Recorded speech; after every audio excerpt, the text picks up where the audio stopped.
Hi, everybody. Welcome to You Know What, your daily equation. Yes, one more episode of your daily equation.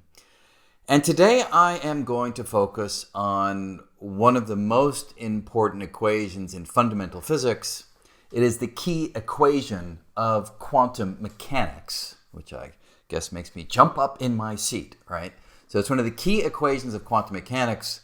Many would say it is the equation of quantum mechanics, which is Schrödinger's equation. Schrödinger's equation. So first, it's kind of nice to have a picture of the guy himself, the man himself who figured this out. So let me just bring this up on the screen. So there, nice, handsome shot, right, of Erwin Schrödinger, who is the gentleman that came up with an equation that describes how quantum probability waves evolve in time.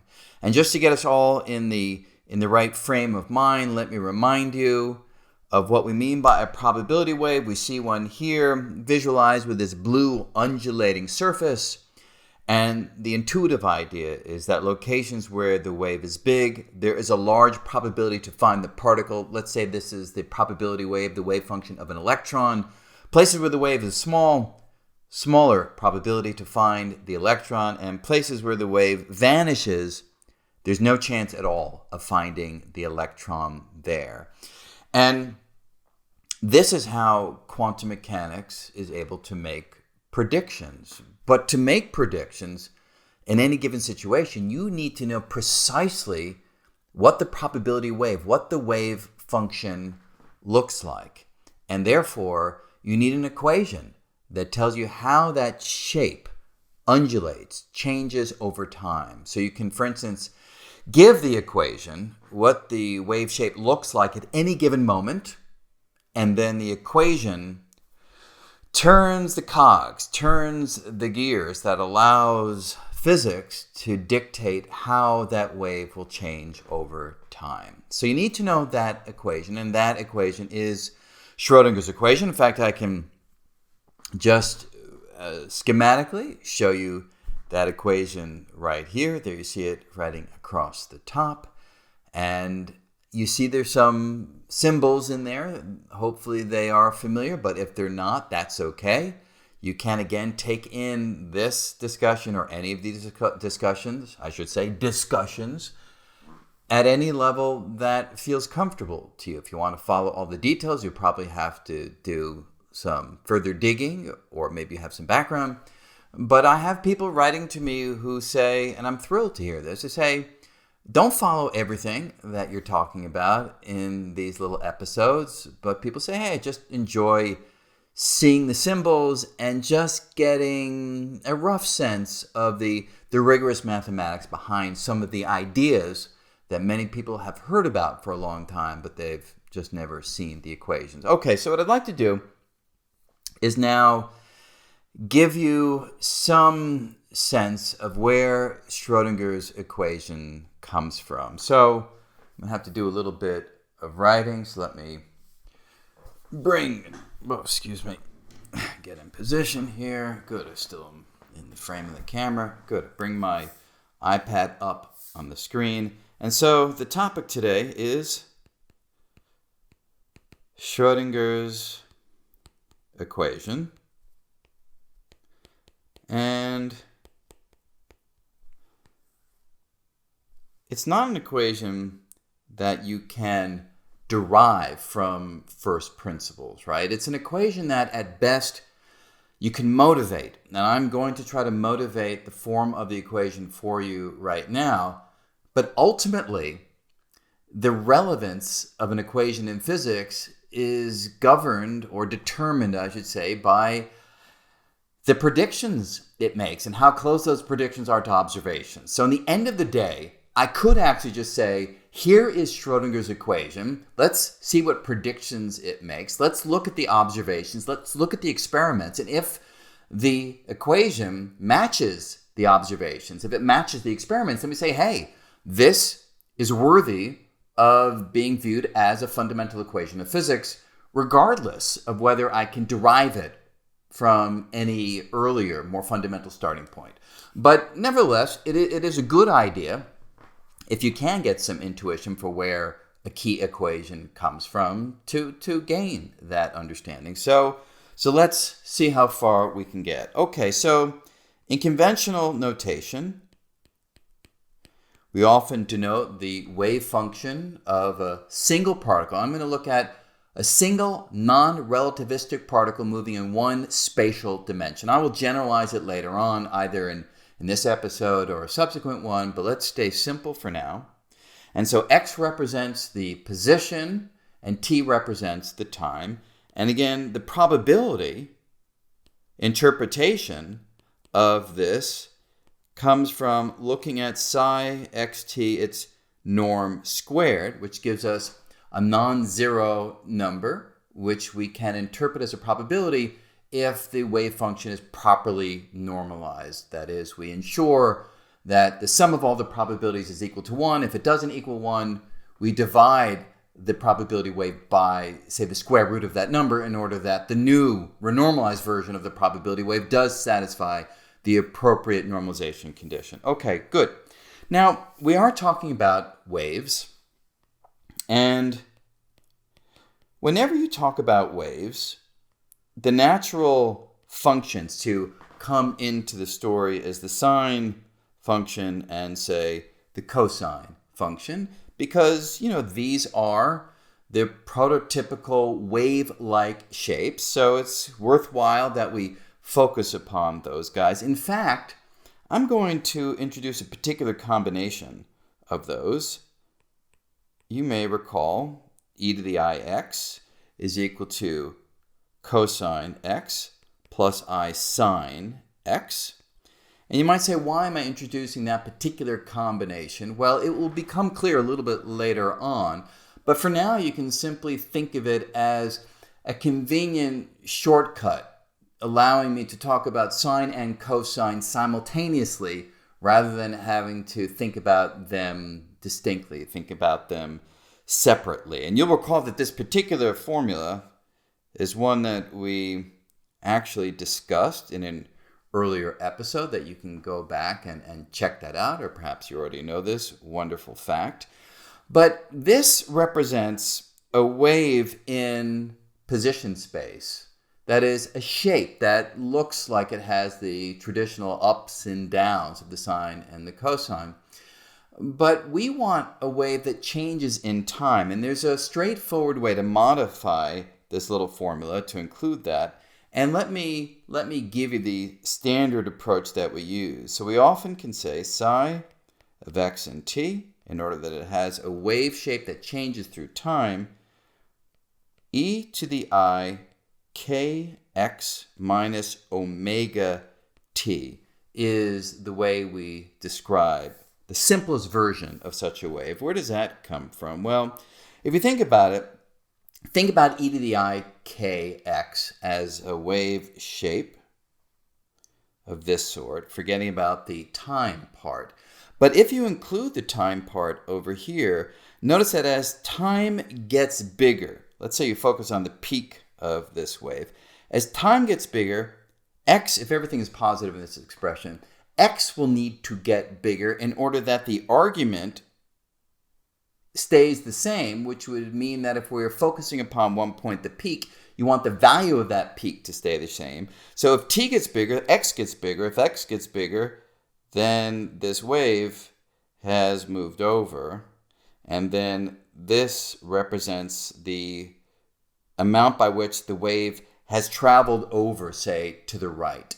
So having this combination over here, kx minus omega t, is a very simple, straightforward way to ensure that we're talking about a wave that not only has a shape in x, but actually changes in time. Okay, so that's just our starting point, a natural form of the wave that we can take a look at. And now what I want to do is impose some physics. That's really just setting things up. You can think about that as the mathematical starting point. Now we can introduce some of the physics that we also have reviewed in some earlier episodes. And again, I'll try to keep this roughly self-contained, but I can't go over everything. So if you want to go back, you can refresh yourself on this beautiful little formula that the momentum of a particle in quantum mechanics is related, whoops, I have to make this big, is related to the wavelength lambda of the wave by this expression where h is Planck's constant. And therefore, you can write this as lambda equals h over p. Now, I'm reminding you of this for a particular reason, which is in this expression that we have over here, we can write down the wavelength in terms of this coefficient k. How can we do that? Well, imagine that x goes to x plus lambda, the wavelength, and you can think about that as sort of the distance, if you will, from one peak to another, wavelength lambda. So if x goes to x plus lambda, we want the value of the wave to be unchanged. But in this expression here, if you replace x by x plus lambda, you will get an additional term, which will be of the form e to the I k times lambda. And if you want that to be equal to 1, well, you may recall this beautiful result that we discussed, that e to the I pi equals minus 1, which means e to the 2 pi I is the square of that, and that must be positive 1. So that tells us that if k times lambda, for instance, is equal to 2 pi, then this additional factor that we get by sticking x equal x plus lambda in the initial ansatz for the wave, that will be unchanged. So therefore, we get the nice result that we can write, say, lambda equals 2 pi over k. And using that in this expression over here, we get, say, 2 pi over k equals h over p. And I'm going to write that as p equals hk over 2 pi. And I'm actually going to introduce a little piece of notation that we physicists are fond of using. I'll define a version of Planck's constant called h bar. The bar is that little bar going through the top of the h. I'll define this as h over 2 pi because that combination h over 2 pi crops up a lot. And with that notation, I can write p equals h bar k. So with p, the momentum of the particle, I now have a relationship between that physical quantity, p, and the form of the wave that we have up here, or this guy here, we now see is closely related to the momentum of the particle. Good. Okay, now let's turn to the other feature of a particle that's vital to have a handle on when you're talking about particle motion, which is the energy of a particle. Now, you will recall, and again, we're just piecing together a lot of separate individual insights and using them to motivate the form of the equation that we will get to. So you may recall, say from the photoelectric effect, that we had this nice result that energy equals h, Planck's constant, times frequency nu. Good. Now, how do we make use of that? Well, in this part of the form of the wave function, you have the time dependence. And frequency, remember, is how quickly the wave shape is undulating through time. So we can use that to talk about the frequency of this particular wave. And I'll play the same game that I just did, but now I'll use the t part instead of the x part. Namely, imagine replacing t goes to t plus 1 upon the frequency. 1 upon the frequency. Frequency, again, is cycles per time. So you turn that upside down and you've got time per cycle. So if you go through one cycle, that should take 1 over nu, say in seconds. Now, if that truly is one full cycle, again, the wave should return to the value that it had at time t. Okay, now does it? Well, let's look upstairs. So we have this combination, omega times t. So what happens to omega times t?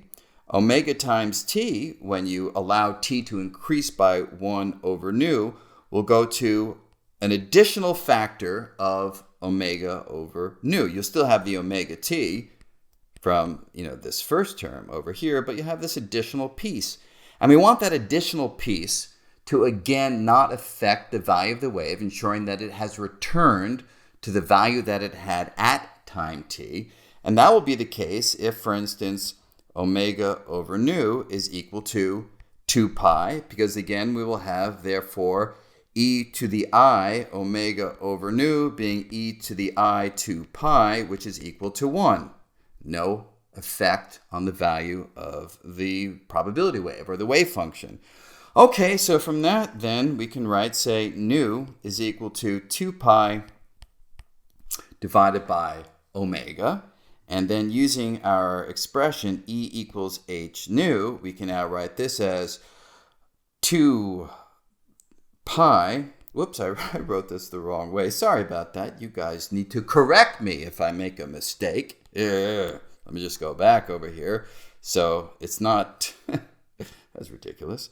So nu, we learn, is equal to omega over 2 pi. That's what I meant to write. You guys didn't want to correct me, I know, because you thought I would be embarrassed. But you should feel free to jump in at any time if I make a typographical error like that. Good, okay.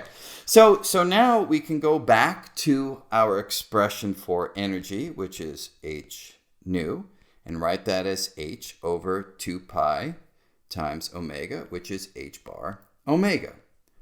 Okay, that is the counterpart to the expression that we have above for momentum, being this guy over here.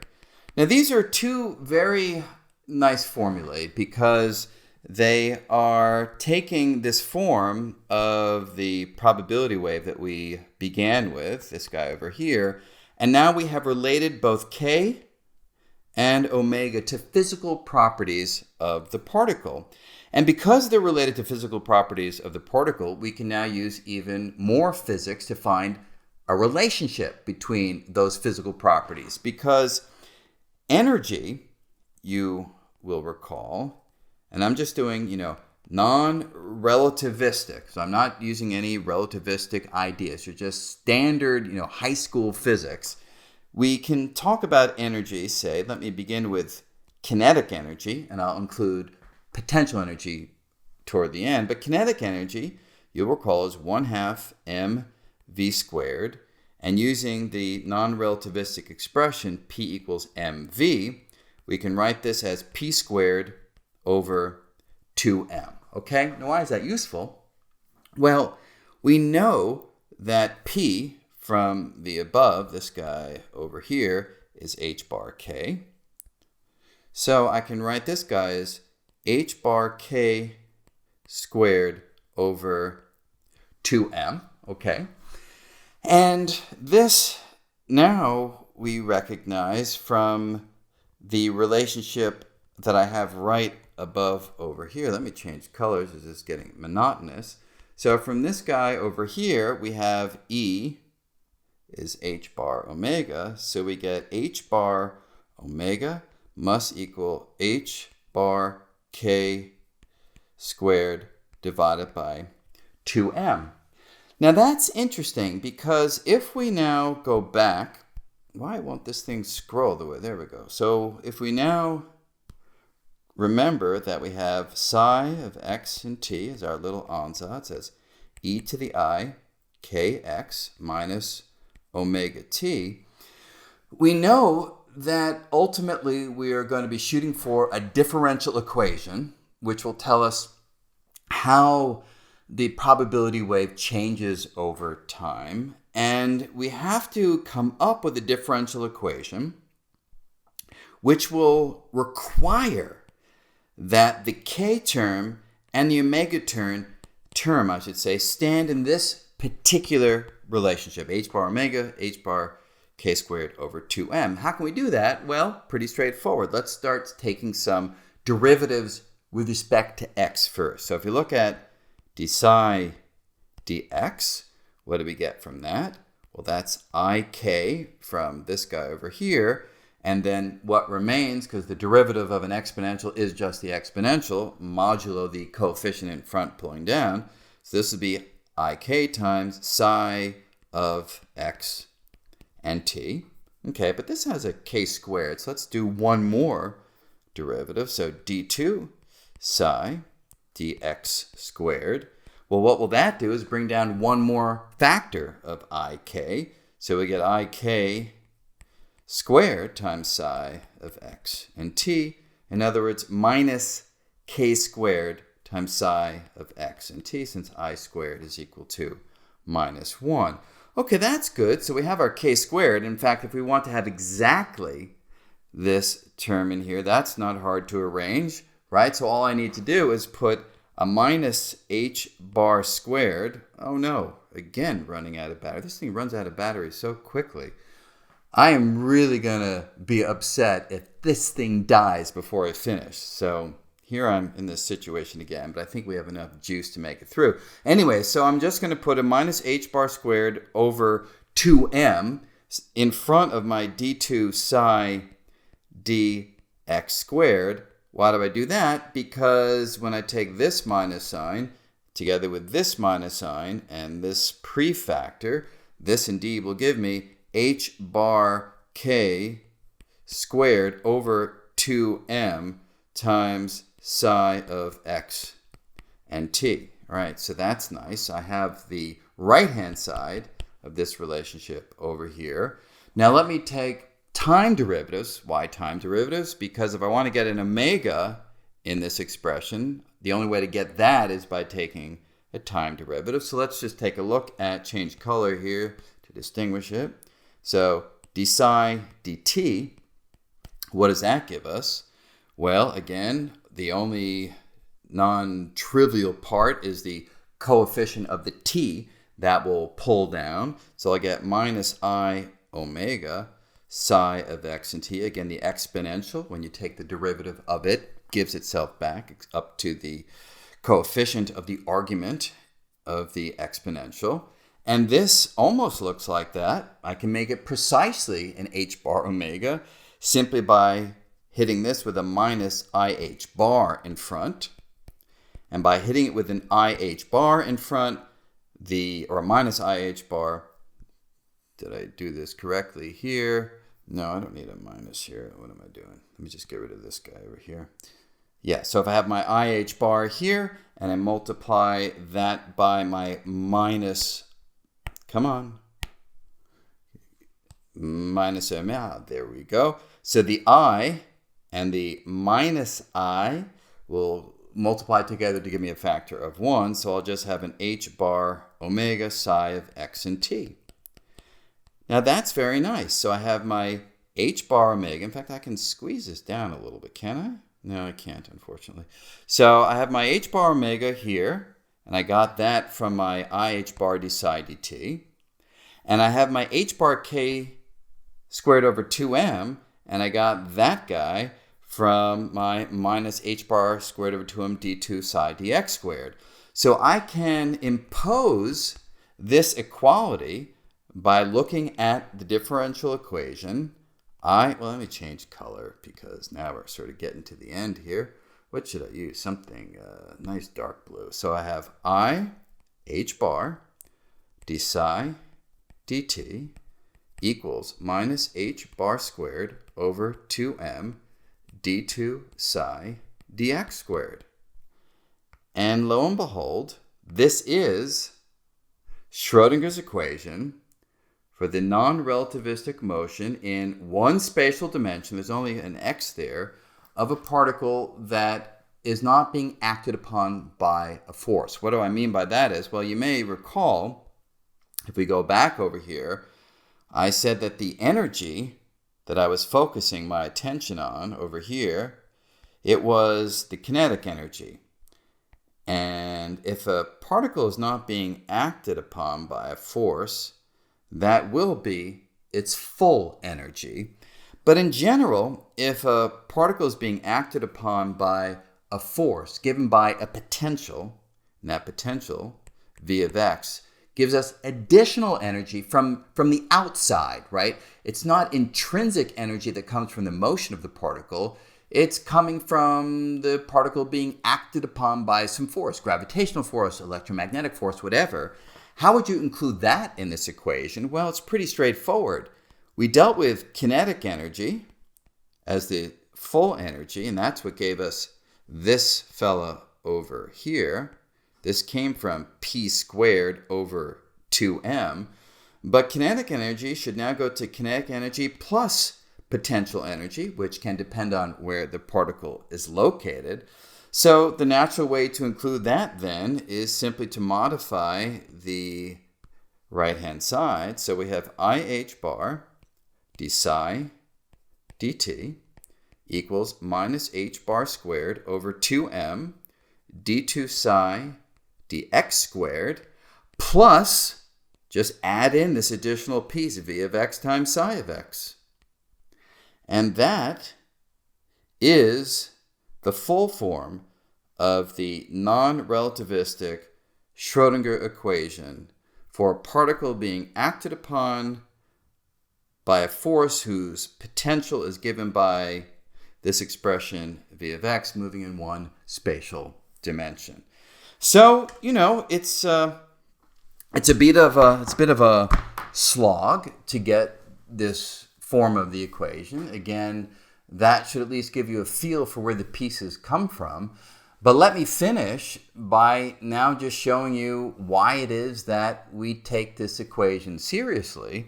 And the reason is, well, actually, let me show you one final thing. Let's say I am looking, and I'll just, again, be schematic here. So imagine that I look at, say, psi squared at a given moment in time. And let's say it has some particular shape as a function of x. These peaks, right, and these somewhat smaller locations and so forth are giving us the probability of finding the particle at that location, which means if you run the same experiment over and over and over again and say measure the particle's position at the same amount of t, the same amount of elapsed time from some initial configuration, and you simply make a histogram of how many times you find the particle at one location or another in, say, 1,000 runs of the experiment, you should find that those histograms fill out this probability profile. And if that's the case, then the probability profile is actually accurately describing the results of your experiments. So let me show you that just again, it's totally schematic. Let me just bring this guy up over here. Okay, so the blue curve is the norm squared of a probability wave at a given moment in time. And let's just run this experiment of finding the particle's position in many, many, many runs of the experiment. And I'm going to put an x every time I find the particle at one value of position versus another. And you see over time, the histogram is indeed filling out the shape of the probability wave. That is the norm squared of the quantum mechanical wave function. Of course, that is just, a simulation, a rendition. But if you look at real world data, the probability profile given to us by the wave function that solves Schrödinger's equation does indeed describe the probability distribution of where you find the particle on many, many runs of identically prepared experiments. And that ultimately is why we take the Schrödinger equation seriously. The motivation I gave you should give you a feel for where the various pieces of the equation come from, but ultimately it is an experimental issue as to which equations are relevant to real-world phenomena. And the Schrödinger equation, by that measure, has come through over the course of almost 100 years with flying colors. Okay, that's all that I wanted to say today. Schrödinger's equation, the key equation of quantum mechanics, that should give you a feel for where it comes from and ultimately why we believe it describes reality. Until next time, this is your daily equation, take care.